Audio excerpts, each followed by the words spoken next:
बिस्मिल्लाहिर्रहमानिर्रहीम। Today's topic of discussion is surgery morning 7 August. Start करते हैं। एक पेशेंट है जो की को रिकॉग्नाइज नहीं कर रहा with the eyes closed. This is called स्टीरियोग्नोसिस।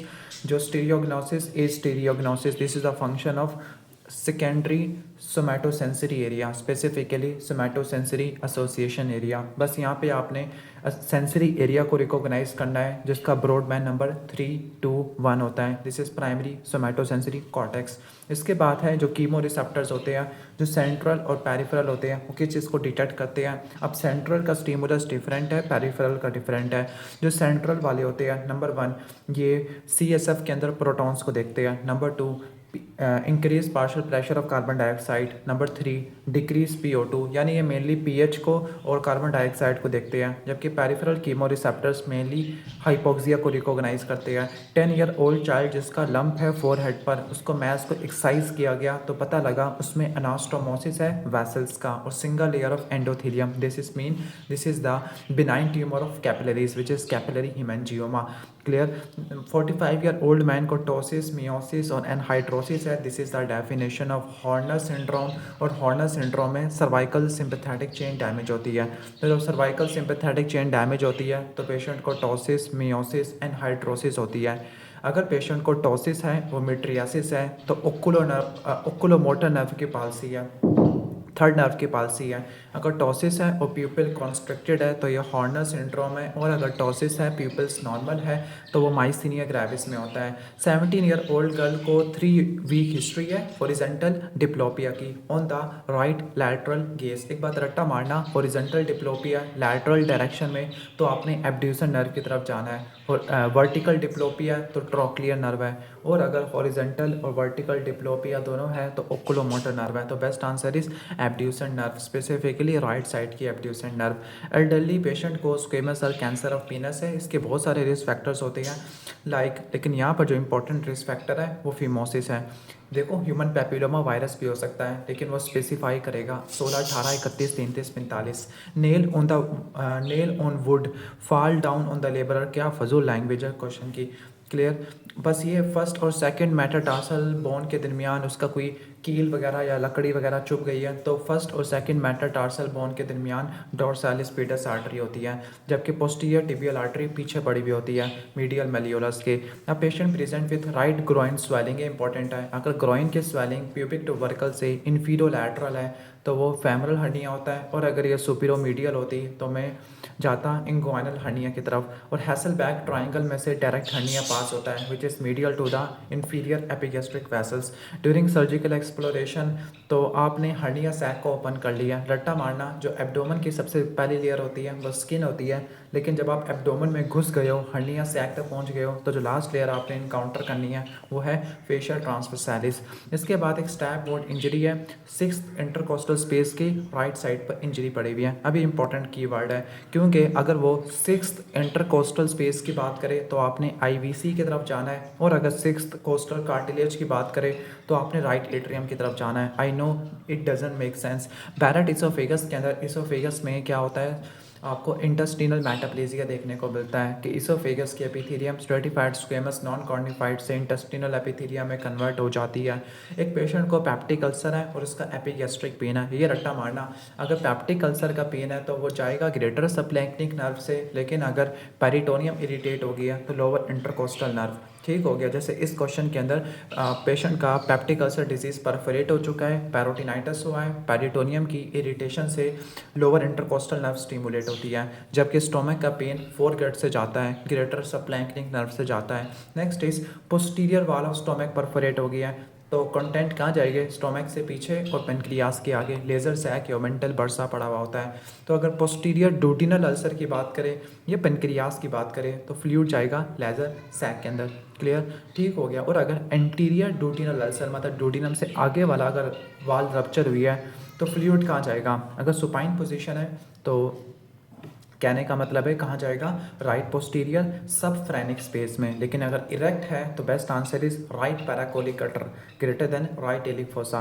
Appendicitis में pain shift from the umbilicus to the right iliac fossa, तो जो होता है राइट इलिक फोसा में वो क्यों है, अम्ब्लाइकस का डर्माटोम रट्टा मार लो T10 डर्माटोम, अम्ब्लाइकस का डर्माटोम कौन सा होता है, T10 डर्माटोम होता है। हालांकि इस क्वेश्चन में सेंस नहीं बनाया, इस क्वेश्चन में तो ये कह रहा है कि अम्ब्लाइकस से राइट इलिक फोसा में क्यों जा रहा है। It might be due to peritoneal irritation which is supplied by lower intercostal nerves. Middle age female है, ओपीडी में आई है, pain in epigastric region, posterior thoracic wall और राइट शोल्डर में पेन हो रहा है, खासतौर पर फैटी मील खाने की वजह से। डैट मीन्स पेशेंट को बिलरी कॉलिक है, पित्ते में पथरी है, गाल ब्लैडर में स्टोन है। सर्जन ने हेपेटोडुडिनल लिगामेंट को निक किया है राइट साइड से। अगर राइट साइड से निक किया है तो वहाँ पर सीबीडी होती है, लेफ्ट साइड से अगर निक किया है तो पोर्टल वेन, रट्टा मार लो और दरमियान में हेपेटिक आर्टरी। सही हो गया। इसके बाद सेल्स इन इंटेस्टिनल फोल्ड को माइक्रोस्कोपी पे देखा गया तो पता लगा साइटोप्लाज्म में रेड रेड रंग के ग्रैन्यूल्स हैं। तो दिस इज द सेरोटोनिन और इन सेल्स को क्या बोलते हैं, एंटीरोक्रोमैफिन सेल्स। एंटीरो का मतलब होता है इंटेस्टाइन और क्रोमैफिन का मतलब है कलरफुल। तो इसमें रेड ग्रैन्यूल्स होते हैं, वो सेरोटोनिन को प्रोड्यूस करते हैं। लेबिया मंजूरा की जो लिम्फेटिक ड्रेनेज होती है वो सुपरफिशियल इंक्वाइनल लिम्फ नोड से होती है, खासतौर पर मीडियल ग्रुप से होती है। इनर किनाल की बात करूँ, above the pectinate line internal iliac lymph node और below the pectinate line answer is superficial inguinal lymph node. Clear. इसके बाद है जो पीसीआर होता है, पीसीआर में न्यूक्लिक एसिड को डिटेक्ट किया जाता है, आरएनए और डीएनए। खासतौर पर best answer is amplified DNA. अब पीसीआर के 3 स्टेप्स होते हैं, बल्कि इसमें 4 स्टेप्स बताए हुए। चलो, पहले प्राइमर बनाते हैं, फिर डीनेचर करते हैं, फिर एनीलिंग करते हैं, फिर इलोंगेशन करते हैं। क्लियर, ठीक हो गया। इसके बाद HIV के पेशेंट की सर्जरी हो चुकी है तो जो फ्लोर ऑफ OT है उसकी करनी है आपने स्टरलाइजेशन 1% हाइपोक्लोराइड से, जबकि इंस्ट्रूमेंट्स की खास तौर पर एंडोस्कोप की स्टरलाइजेशन 2% ग्लूटाथायोडाइड से करनी है। इसके बाद 5 ईयर ओल्ड चाइल्ड को रेक्टल प्रोलैप्स हो चुका है, rectal prolapse is caused by trichuris trichiura. अब ये सारे कीवर्ड रट्टा मार लो पैरासाइट्स के। रेक्टल प्रोलैप्स ट्राइचूरस ट्राइच्यूरा की वजह से होता है, मायोल्जिया ट्रेचिनिला स्पाइरलिस की वजह से होता है, रेस्पिरेटरी सिस्टम एस्कैरिस की वजह से होती है which is called the Loeffler syndrome. Fisherman with anaemia और एकाइमोसिस, तो ये विटामिन सी की डेफिशिएंसी होती है। लेकिन अगर फिशरमैन को एनीमिया है और B12 की डेफिशिएंसी है तब answer is diphyllobothrium latum. Microcytic anaemia है तो आंसर इज एनसालोस्टोमा डुडिनेली और कंजक्टाइवा की स्वेलिंग है तो आंसर इज लोआ लोआ। 33-year-old young gentleman OPD में प्रेजेंट हुआ with injury to the shoulder region in a fall from 4 feet height से गिरा, इंजरी हो चुकी है। अब वो इनिशियल एबडक्शन नहीं कर पा रहा, 0 से लेकर 15 डिग्री तक एबडक्शन सुप्रास्पाइनेटिस करवाता है, 15 से लेकर 90 डेल्टॉइड होता है और 90 से ऊपर जिसको ओवरहेड एबडक्शन कहते हैं। This is done by serratus anterior and the trapezius muscle. Clear. Next is जो थर्ड फेरेंजियल पाउच होती है, थर्ड फेरेंजियल पाउच के जो होती है वो नर्व होती है 9th नर्व और which supply the stylopharyngeus muscle. Clear. और जो बोन होती है वो ग्रेटर हॉर्न ऑफ हाइड्रोइड बोन। जो पल्मोनरी ट्रंक होता है ये 6th आर्ट से निकलता है और रट्टा मारना लेफ्ट 6th आर्ट से डक्टस आर्टरियोसिस पे निकलता होता है। Most common joint vessel anomaly, तो जो ग्रेट वेसल एनॉमली या great artery anomaly answer is patent ductus आर्टरियोसिस। इसके बाद प्री ऑपरेटिव पेशेंट है जिसका 22 HB है, मेरा HB है 14 तक लेकिन इसका 22 है। डैट मीन्स इस पेशेंट को क्या हो चुका है, इस पेशेंट को पॉलीसाइथीमिया हो चुका है। क्लियर, ठीक हो गया। अब यहाँ पे वर्ड देखो, प्री ऑपरेटिव पेशेंट है, प्री ऑपरेटिव मेल है, ऑपरेशन से पहले। अगर कोई पेशेंट को सिम्टम्स वगैरह होते तो हम वेनिसेक्शन करते, लेकिन प्री ऑपरेटिव है तो drug is hydroxy urea and diagnosis is polycythaemia rubra vera. एक पेशेंट है जिसका RBS बहुत ज़्यादा है, pH कम है और बाइकार्ब भी कम है। डैट मीन्स पेशेंट को DKA की वजह से हाई 9 कैप मेटाबॉलिक एसिडोसिस हो चुका है। अब ये क्यों हुआ है, इंसुलिन जब कम होती है तो कीटोन बॉडीज़ की फॉर्मेशन बढ़ जाती है। वो क्यों होती है, क्योंकि लाइपोलाइसिस बढ़ जाती है। एक पेशेंट है जिसकी टाल हाइट है, डिलेड प्यूबर्टी है, एजोस्पर्मिया है, गायनिकोमास्टिया है, कैरियोटाइप 47XXY है। This is Klinefelter syndrome, very easy MCQ। Next is कि जो टर्नर सिंड्रोम का फिनोटाइप क्या होता है, टर्नर सिंड्रोम में मोनोसोमी होती है एक X क्रोमोसोम की। TPN वाले पेशेंट में हर चीज़ बढ़ जाती होती है, लेकिन best answer is hyperglycaemia. McArdle disease के अंदर मायोफॉस्फोरिलेस जो कि ग्लाइकोजन फॉस्फोरिलेस होता है उसकी डेफिशिएंसी होती है। रट्टा मार लेना, जो ग्लूकोज 6 फॉस्फेटेज है उसकी डेफिशिएंसी से वॉन गिर्क डिजीज़ होता है। एक पेशेंट जो बेड रिडन है, इमोबाइल है और उसको शॉर्टनेस ऑफ ब्रेथ हो चुका है यानी पल्मोनरी एम्बोलिज्म हो चुका है। रट्टा मारना कि अगर आपने पल्मोनरी एम्बोलिज्म करवाना है तो बड़ी बड़ी वेन्स में क्लॉट करवा दो, लाइक फेमरल वेन और आइलियल वेन्स। और अगर DVT कराना है तो इसमें पॉप्लेटियल वेन और आपकी आ जाती है लाइक डीप पेन्स ऑफ काफ आ जाती है। एक फीमेल पेशेंट जिसको 2 ईयर हिस्ट्री ऑफ प्रोराइटिस है, 6 मंथ ऑफ जॉन्डस है, डैट मीन्स इस पेशेंट को ऑब्स्ट्रक्टिव जॉन्डस है, ब्रूजेस है ऑन एक्सट्रीमिटीज़। अब ब्रूजेस क्यों है? Might be due to the thrombocytopenia और itching component. Diagnosis is antibody कौन सी है? एंटी माइटोकॉन्ड्रियल एंटीबॉडी है। तो diagnosis is primary biliary cirrhosis, autoimmune disease होता है, AMA पॉजिटिव होता है। अब फीमेल पेशेंट जिसके बर्थ के टाइम पे नहीं, ब्रेन में लीजन है, खास तौर पर सबस्टेंशिया नाइग्रा पार्स कॉम्पैक्टा में लीजन है।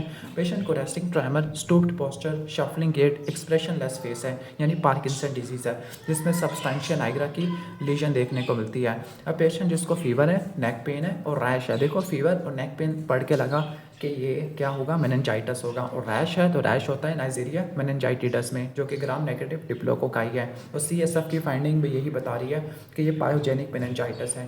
दैट मीन्स पायोजेनिक मेनिंजाइटिस का मतलब है कि पेशेंट में प्रोटीन ज़्यादा है, CSF का प्रेशर ज़्यादा है, न्यूट्रोफिल ज़्यादा है और ग्लूकोज का लेवल कम है।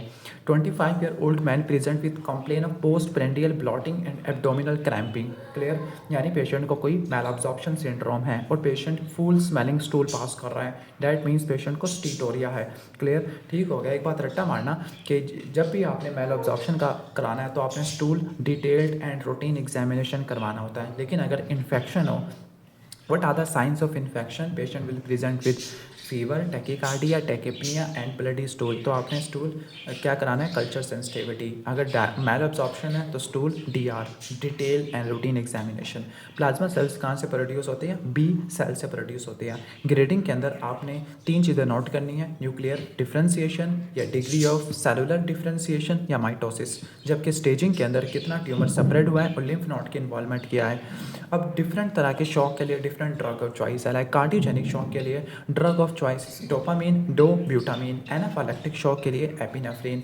सेप्टिक शॉक के लिए नॉरएपिनेफ्रिन। न्यूरोजेनिक शॉक के लिए नॉरएपिनेफ्रिन। कार्डिक अरेस्ट के लिए एड्रीनालिन। ब्रेडिकार्डिया के लिए एट्रोपिन। अब हार्ट सेंसेशन के तौर पे क्यों काम करता है? बिकॉज यहाँ पे गैप जंक्शन होते हैं। Main determinant of coronary stimulation is local वेसोडायलेटर metabolites. Clear? ठीक हो गया। अब उसमें एडिनोसिन सबसे इंपॉर्टेंट होता है। अब हार्ट के लिए लोकल मेटाबोलाइट्स इंपॉर्टेंट है, इसमें हाइपोक्सिया और एडिनोसिन आता है। ब्रेन में भी लोकल सर्कुलेशन काम करती है, जिसमें CO2 और pH आती है। स्किन के अंदर सिंपैथेटिक स्टिमुलेशन है। स्केलेटल मसल में डिपेंड करता है वो क्या कर रही है। अगर वो रेस्टिंग कंडीशन के अंदर है तो सिंपैथेटिक स्टिमुलेशन है, और अगर एक्सरसाइज के अंदर है तो लोकल मेटाबोलाइट्स है। And local metabolites can be remembered by mnemonic chart. C for carbon dioxide, H for proton, A for adenosine, L for lactate, K for potassium है। इसके बाद IgM के क्या प्रॉपर्टी है? जो मोस्ट इंपॉर्टेंट प्रॉपर्टी है कि ये प्राइमरी इम्यून रिस्पॉन्स में पार्टिसिपेट करती है। I think the best answer should be primary immune response, लेकिन इसने लिखा है it releases early in the infection. अब इसमें B भी ठीक है, C भी ठीक है। अब इसने मोस्ट इंपॉर्टेंट की बेस पर आंसर चेंज ही ना हो जाए।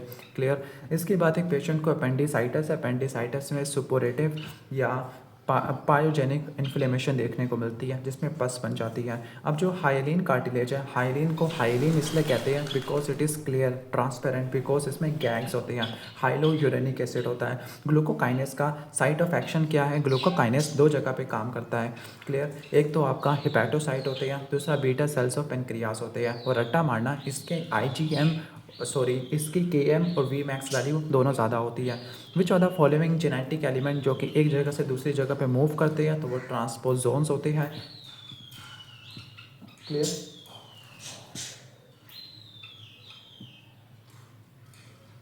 ओके। यंग चिल्ड्रन, 1 मिनट सिर्फ।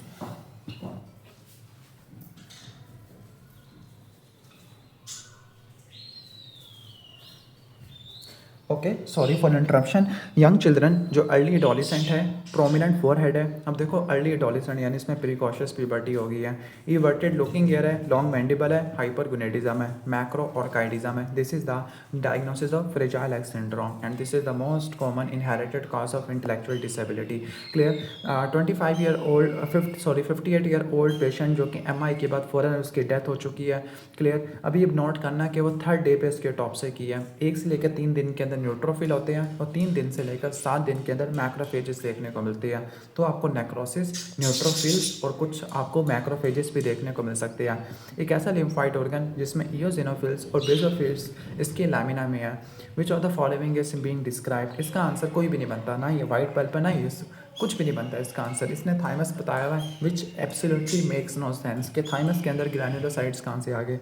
क्लियर। इसके बाद 34 year old women present in OPD with a protruding जा, लॉन्ग हैंड एंड फीट। तो ये क्या है, जाइजेंटी एक्रोमेगाली है और एक्रोमेगाली के अंदर एडिनोमा होता है एसिडोफिलिक सेल का। एसिडोफिलिक सेल रट्टा मारना 2 चीज़ें प्रोड्यूस करते हैं, ग्रोथ हार्मोन और प्रोलैक्टिन। अब वुमेन जिसकी पैरोटिड स्वेलिंग है, पिलियोमॉर्फिक एडिनोमा है, तो pleomorphic adenoma benign tumour of mixed origin होता है। अब पैरासीटामोल की या प्रोवास की डोज क्या होती है, 10 ml पर केजी होती है। तो अगर 15 केजी का है तो आपने 150 तक आपने डोज देनी है। हुकम के अंदर कौन सी हीमोडायनेमिक चेंज होती है, हुकम के अंदर डायस्टोलिक डिसफंक्शन होता है, स्ट्रोक वॉल्यूम कम होता है, डायस्टोलिक फीलिंग कम होती है। अब मैसिव ट्रांसफ्यूजन की वजह से क्या होगा, रट्टा मारते हैं, मैसिव की वजह से हाइपरकैलेमिया होगा, लेकिन मल्टीपल या कॉन्टीन्यूस ट्रांसफ्यूजन की वजह से हीमाक्रोमाटोसिस होगा और रिपीटेड ट्रांसफ्यूजन की वजह से बार बार देने की वजह से हाइपोकैल्सीमिया होगा। आई नो कि सारे एक ही ट्रांसफ्यूजन की कॉम्प्लिकेशन है, तो बस वर्ड्स पे फोकस करना। मैसिव में हाइपरकैलेमिया, मल्टीपल में हीमोक्रोमाटोसिस और रिपीटेड में हाइपोकैल्सीमिया। एक पेशेंट को फैट एम्बोलिज्म हो चुका है, फैट को पहचानने के लिए फ्रोजन फैट सेक्शन और फैट स्टेनिंग यूज़ करते हैं। Most common source of systemic emboli तो वो कौन से होते हैं, सिस्टेमिक। अब देखो अगर ये पल्मोनरी एम्बोलाई की बात करते हैं तो आंसर इज डीवीटी, लेकिन सिस्टेमिक एम्बोलाई है तो लेफ्ट वेंट्रिकल म्यूरल थ्रोम्बस है। अब ओवेरियन फोसा के पीछे स्ट्रक्चर कौन सा होता है, best answer is ureter artery. Internal lake artery भी हो सकती है, लेकिन यूरेटर को आपने रट्टा मार लेना है।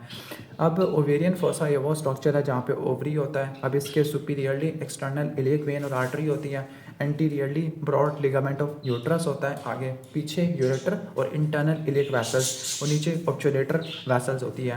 पेशेंट को वर्टिकल डिप्लोपिया, मैंने कहा था हॉरिजॉन्टल और वर्टिकल डिप्लोपिया दोनों थर्ड नर्व पाल्सी में होते हैं। टॉसिस और मिलिट्रियासिस है, डेट मीन्स ऑक्यूलोमोटर नर्व की पाल्सी है। तो उसको रिवाइज कर लेते हैं, टॉसिस और मिलिट्रियासिस है तो थर्ड नर्व की पाल्सी है, टॉसिस प्लस मियोसिस है तो हॉर्नर सिंड्रोम है, टॉसिस प्लस नॉर्मल पीपल है तो माइस्थीनिया ग्रेविस है। 56 year old executive officer after eating burgers with fries, okay. Lipid profile कराया। अब बर्गर्स के अंदर क्या होता है, डाइटरी फैट होगा, तो डाइटरी फैट उसने लिया है तो उसमें क्या होगा, एंडोजीनस टैग वगैरह ज़्यादा होगा और endogenous TAG is carried by chylomicrons. Lady with 36 week of pregnancy है, तो प्रेगनेंसी में कौन से रिस्पायरेटरी चेंजेस होती है, लेट्स टॉक अबाउट, सारी पढ़ते हैं। और एक बात रट्टा मारना जो कांस्टेंट रहती है वो निमोनिकिस RV से रट्टा मारना, RV, R से रिस्पायरेटरी रेट, V से वाइटल कैपेसिटी। अब जो चीज़ें बढ़ जाती है वो है टिम, T से टाइडल वॉल्यूम, I से इंस्पायरेटरी कैपेसिटी, M से मिनट वेंटिलेशन और डिक्रीज कौन सी होती है, डिक्रीज TLC कम हो जाती है, रेजिडुअल वॉल्यूम कम होता है और इससे FRC कम हो जाती है। अब फैटी फूड से कौन सा हार्मोन प्रोड्यूस होता है, आंसर इज कोलिसिस्टोकाइनिन जो कि गैस्ट्रिक एम्टाइन को डिले कर देता है। इसके अलावा गाल ब्लैडर की कॉन्ट्रैक्शन कराता है, स्फिंक्टर ऑफ बॉडी को रिलैक्स करता है। अब मेट के अंदर जो नी को बेंड करती है तो उसमें कौन सा बर्साइटस होता है, प्री पटेलर बर्साइटस होता है और क्लर्जी मैन नी में इंफ्रा पटेलर बर्साइटस होता है। इसके बाद injury to the mandibular nerve, mandibular nerve foramen ovale से पास करती है, रट्टा मारना फोरामिन ओवेल से mandibular nerve, accessory meningeal artery, lesser petrosal nerve and emissary vein pass करती है। अब मैंडिबुलर नर्व डैमेज हो चुकी है तो मसल ऑफ मास्टिकेशन की पैरालिसिस होगी और लास्ट में lower half of the face की सेंसरी लॉस देखने को मिलेगा।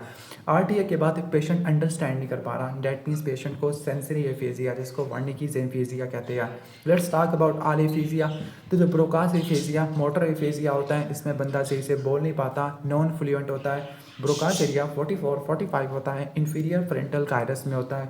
वर्निकीज एफेजिया सेंसरी एफेजिया होता है, फ्लुएंट होता है, नॉन फ्लुएंट होता है, बोलता है लेकिन कोई सेंस नहीं बनाती। एरिया 22 होता है, सुपीरियर टेम्पोरल गायरस में होता है। यानी जो वर्निकेज एफेजिया में जो बंदे को स्पोकन और रिटन लैंग्वेज दोनों समझ नहीं आती, अगर वो सही से रीड नहीं कर पाएगा दिस इज कॉल्ड एलेक्सिया, और अगर वो अंडरस्टैंड नहीं कर पाएगा लैंग्वेज को तो दिस इज कॉल्ड एग्राफिया। ग्लोबल के अंदर तीनों एरियाज उड़ जाते हैं, वर्निकीज, ब्रोकास और आर्क्वेट फेसिकुलस। एनोमिक के अंदर माइल्ड फ्लुएंट एफेजिया होता है, वर्ड रिट्रीवल नहीं हो पाती, एंगुलर गाइडेंस डैमेज होता है। एक पेशेंट सेमी कॉन्शियस कंडीशन में आया विद सब क्लेवियन स्टील सिंड्रोम। रट्टा मारना, हमारी बॉडी में 2 स्टील सिंड्रोम होते हैं, क्रोनरी स्टील सिंड्रोम और सब क्लेवियन स्टील सिंड्रोम। तो सब क्लेवियन स्टील सिंड्रोम में प्रॉक्सिमल सब क्लेवियन आर्टरी की स्टेनोसिस होती है before giving to the vertebral artery. Clear? तो उसकी वजह से क्या होगा, वर्टिब्रल आर्टरी दूसरी आर्टरी से ब्लड चुरा लेगी। What is the type of hyper sensitivity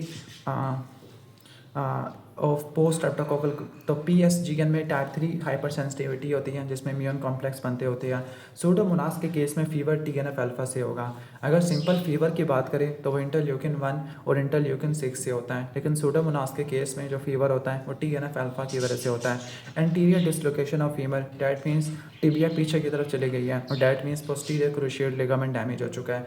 अब रट्टा मारना, एंटीरियर क्रूशिएट लिगामेंट डैमेज होगा तो टिबिया आगे आ जाएगी और फीमर पीछे चली जाएगी, और अगर पोस्टीरियर क्रूशिएट लिगामेंट डैमेज होगा तो टिबिया पीछे जाएगी और फीमर आगे आ जाएगी। ये थोड़ा उल्टा हिसाब है। Fracture of neck of femur है तो हेड की एवास्कुलर नेक्रोसिस हो जाएगी because head is supplied by retinacular artery which is a branch of medial circumflex femoral artery. तो अडल्ट के अंदर हेड ऑफ फीमर की सप्लाई होती है retinacular branch of medial circumflex artery, लेकिन बच्चों के अंदर ऑब्चुलेटर आर्टरी होती है, जबकि नेक को सप्लाई करने वाली medial and lateral circumflex femoral artery होती है। क्लियर? इसके बाद 28 ईयर ओल्ड मेल इमरजेंसी में आया आफ्टर RT है, sudden onset of sharp chest pain है, प्लूरैटिक चेस्ट पेन है, ब्रेथ साउंड एब्सेंट है, हाइपर रेजोनेंट परकशन नोट है। तो diagnosis is the pneumothorax, tension pneumothorax अगर मीडियस्टियम डिस्प्लेस हुई है, और ट्रीटमेंट क्या होगा, थ्रैकोसेंटेसिस। क्लियर? इसके बाद जो पुअर डी ऑरेंज होती है ब्रेस्ट की, वो क्यों होती है, तो सस्पेंसरी लिगामेंट ऑफ कूपर उनकी इन्वॉल्वमेंट की वजह से होती है। क्लियर? वैसे द बेस्ट आंसर इज़ कि जो सब डर्मल लिम्फेटिक्स होते हैं, सब डर्मल लिम्फेटिक्स के इन्वॉल्वमेंट की वजह से, लेकिन इसने लिम्फेटिक्स को ब्रेस्ट तो लिखा हुआ है। I think best answer should be POD orange, क्योंकि जो सस्पेंसरी लिगामेंट ऑफ ब्रेस्ट है उसकी वजह से क्या होगा, उसकी वजह से स्किन की डिम्पलिंग हो जाएगी आपको। तो I think best answer is सब डर्मल लिम्फेटिक्स ऑफ ब्रेस्ट। आप अपने हिसाब से आंसर देख लेना। एक पेशेंट को यूनिलैटरल हाइड्रोनेफ्रोसिस है, डैट मीन्स कि जो ऑब्स्ट्रक्शन है वो ब्लेडर से ऊपर है, तो best answer is PUJ obstruction. अब जो प्राइमोडियल जर्म सेल्स होते हैं वो एपिब्लास्ट से डिराइव्ड होते हैं, अगर वो ऑप्शन में ना हो तो एक्टोडर्म, अगर वो भी ऑप्शन में ना हो तो yolk sac endoderm. Female patient को विंगिंग ऑफ स्कैपुला है which is due to long thoracic nerve injury C5 C6 C7, और रट्टा मार लेना कि ये किसको सप्लाई करती है, लॉन्ग थोरेसिक नर्व को। एक पेशेंट OPD में आया the complain of fatigue, abdominal pain, painful like ulcer. Okay, this is very vague MCQ। अब फटीग का मतलब है इसको पेशेंट को एनीमिया चल रहा है, एब्डोमिनल पेन है और पेनफुल लाइक अल्सर्स है, मतलब पेशेंट को वेजो ओक्लूसिव क्राइसिस है which might be due to sickle cell anaemia. अब ग्राफ्ट 4 टाइप का होता है। आउटोग्राफ्ट का मतलब है सेल्फ टू सेल्फ, अपने से निकाल के अपने में लगा देना। क्लियर? जो आइसोग्राफ्ट है अपने ट्विन से लेना। Allograft same species but individual different है, और जीनो का मतलब है कि दूसरी स्पीशीज से ग्राफ्ट लेना। The process of apoptosis is lost. Apoptosis क्यों लॉस हुआ है, क्योंकि एपोप्टोसिस को इनहिबिट करने वाली BCL2 और BCLXL ये होती है। तो प्रो एपोप्टोटिक प्रोटीन बैक्स और बैक होती है, और anti apoptotic protein BCL2 BCLXL MCL होती है। एपोप्टोसिस में कैस्पेजेस एक्टिवेट होते हैं। अब वो डिपेंड करता है किस पाथवे से एक्टिवेट हुए हैं, एक्सट्रिंसिक पाथवे या इंट्रिंसिक पाथवे। इंट्रिंसिक पाथवे को माइटोकॉन्ड्रियल पाथवे कहते हैं और एक्सट्रिंसिक पाथवे को डेथ रिसेप्टर पाथवे कहते हैं। First line immunity against virus और ट्यूमर सेल, तो वो नेचुरल किलर सेल और साइटोटॉक्सिक T सेल्स होते हैं। Best answer is natural killer cell. इसके बाद posterior dislocation of hip joint. Clear? ठीक हो गया, तो कौन सी नर्व डैमेज होगी, आंसर इज शियाटिक नर्व। और जो शोल्डर जॉइंट है उसकी एंटीरियर डिसलोकेशन होती है। नर्व कौन सी डैमेज होती है, nerve damages I think so the axillary nerve which one passes through the greater sciatic foramina. तो आंसर इज कौन सा पास करता है, इन तीनों में से तो कोई पास नहीं करता। क्लियर? तो आंसर इज पिरिफॉर्मिस। तो स्ट्रक्चर कौन सा ग्रेटर शियाटिक फोरामिना से पास करता है, तो वो है पिरिफॉर्मिस। पिरिफॉर्मिस क्या करती है, ग्रेटर शियाटिक फोरामिना को 2 पार्ट में डिवाइड करती है, अबव पिरिफॉर्मिस और बिलो पिरिफॉर्मिस। अबव पिरिफॉर्मिस में स्ट्रक्चर पास करते हैं superior gluteal nerve and vessels, below piriformis में inferior gluteal nerve and inferior gluteal vessels. इसके अलावा शियाटिक नर्व है। इसके अलावा रट्टा मार लो pudendal nerve, internal pudendal vessels और नर्व टू ऑब्चुलेटर इंटरनस और इसका टेंडन, ये ग्रेटर शियाटिक फोरामिना से निकलते हैं और फिर ये लेजर शियाटिक फोरामिना से वापस पेल्विस में एंटर हो जाते हैं, पेरिनियम में एंटर हो जाते हैं। A patient is having a history of smoking और बैरल शेप्ड चेस्ट है, तो best answer answer is emphysema, लेकिन अगर वो ऑप्शन में ना हो तो COPD। Under microscope absorbed cells microscope absorbed cell व टीलोमरेस एक्टिविटी आपके दो सेल्स में होती है, एक तो जर्म सेल्स होते हैं, दूसरे आपके कैंसर्स वाले सेल होते हैं, जिसकी वजह से वो डिवाइड करते रहते हैं। प्रोलॉन्ग यूज़ ऑफ ईस्ट्रोजन, तो ईस्ट्रोजन वाले OCP यूज़ करने की वजह से एंडोमेट्रियल कैंसर देखने को मिलेगा। क्लियर। एक पेशेंट को ब्रेडिकार्डिया है, हाइपोटेंशन है। नॉर्मली अगर हाइपोटेंशन हो तो टैकीकार्डिया होता है, लेकिन ये ब्रेडिकार्डिया हो चुका है। क्लियर। तो ये शॉक तो नहीं है, ब्रेडिकार्डिया है, हाइपोटेंशन है और लोकल एनेस्थीसिया कोई यूज़ किया गया है। That means cardiotoxic local anaesthesia use किया है, which is bupivacaine. Next is purine metabolism का एंड प्रोडक्ट क्या होता है? And product is uric acid, लेकिन जो बर्ड्स वगैरह होते हैं उनमें यूरिक एसिड एंजाइम होता है जो कि एलेंडोइन में तोड़ देता है। Next is child with HP of 4.5, उसको ब्लड ट्रांसफ्यूज़ किया है। ब्लड ट्रांसफ्यूजन देने के बाद उसको शॉर्टनेस ऑफ ब्रेथ है और डार्क कलर्ड यूरिन है। डैट मीन्स के पेशेंट को एक्यूट हेमोलिटिक ट्रांसफ्यूजन रिएक्शन हो गया है, हीमोग्लोबिन यूरिया हो गया है।